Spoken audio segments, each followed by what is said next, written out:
Do you know what demigender really means? I'm not really sure, sir. The Air Force Academy recently encouraged cadets in diversity and inclusion training to use gender-neutral language and refrain from using things like mom and dad. A diverse and inclusive force is a war-fighting imperative.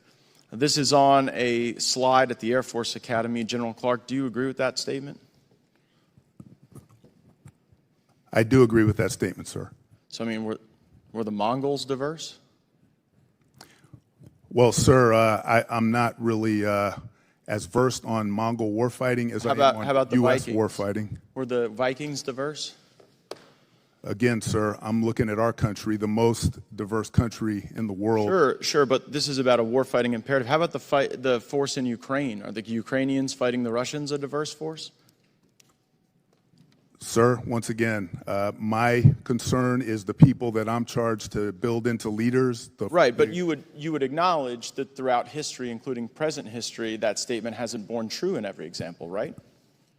Sir, what I would say is that those countries have to rely on the full force of their population to build a war-fighting force to win our wars, and that's why it's important for us to be diverse, because our nation... So let's look at the population that actually makes up the fighting force frequently. Now, we have more men than women, right? 70-30-ish? That's right. correct. And of the men we have, most of them are not transgender men. Most of them are cisgender men, right? Yes, sir. But yet, at our academies, we push something called the Brooke Owens Fellowship. Are you familiar with that? I am, yes, sir. And in that fellowship, it specifically says, if you are a cisgender man, this program isn't for you. So you just said that your answer on why we do this full hug of these diversity concepts is because it's all about the fighting force that we draw from. But you're literally pushing a program in the academies that says, if you're a cisgender woman, a transgender woman, a non-binary, agender, bigender, two-spirit, demigender. What's demigender? Sir, that's a term of the people that are eligible for that particular scholarship that is available to. It's a person who looks at their gender in a different way than I do, sir. Well, sure, that's all of these people. You're a cisgender man. You don't even get to apply. Well. Do you know what demigender really means? I'm not really sure, sir. Right. So do you know what agender means? All one word, not a space gender, but agender. Sir, I don't. Right. So here we are pushing a fellowship, calling for people that you don't even know what the words mean.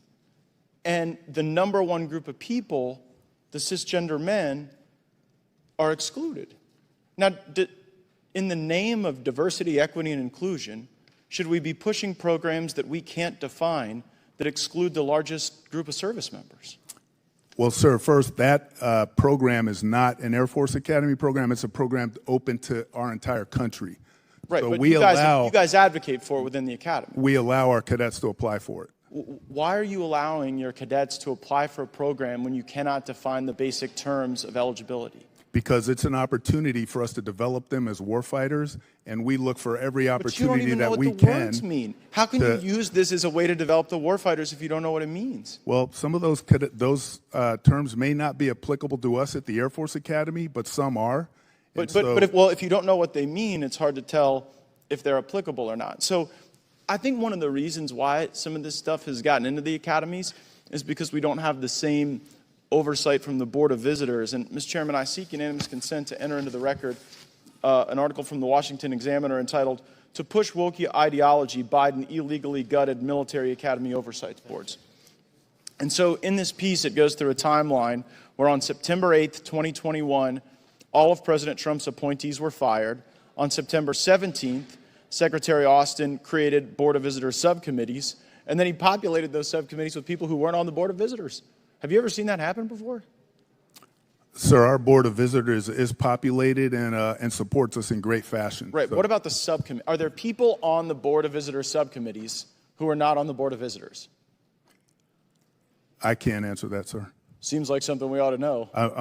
Yes, sir. I'm not sure. Right, but that would be odd, right? I mean, let me ask the question this way.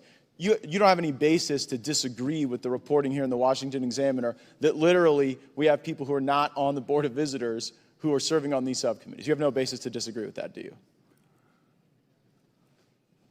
Sir, I'm not exactly sure the question you're asking, so I'll have to take that for record so I can understand what you're asking. Thank you, Mr. Representative Escobar.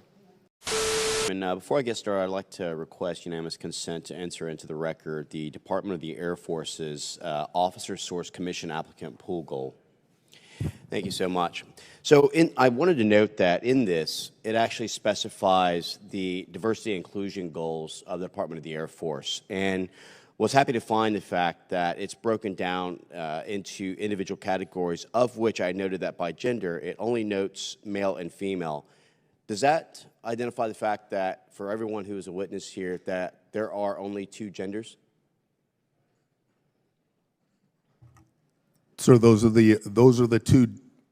genders that are recognized by the Office of Personnel or by there's an OPM by OPM.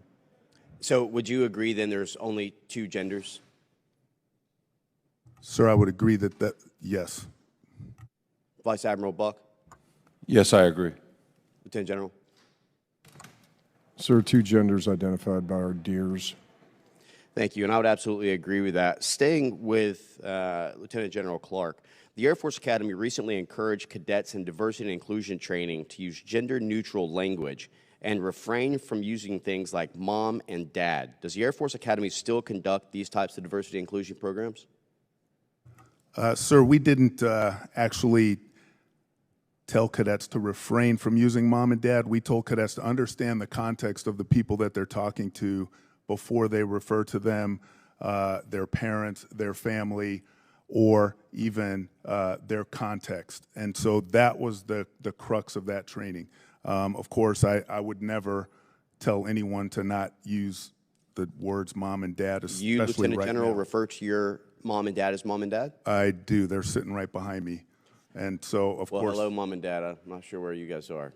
Yes, sir. But we do allow the words mom and dad, but we do want to help our cadets to understand the people who they're leading, to know their context before they engage with them. And I think that's a leadership 101 sort of idea. Do you believe that cadets should use gender-neutral language when referring to their parents as your diversity and inclusion training recommends? Until they know what gender their parents are, yes.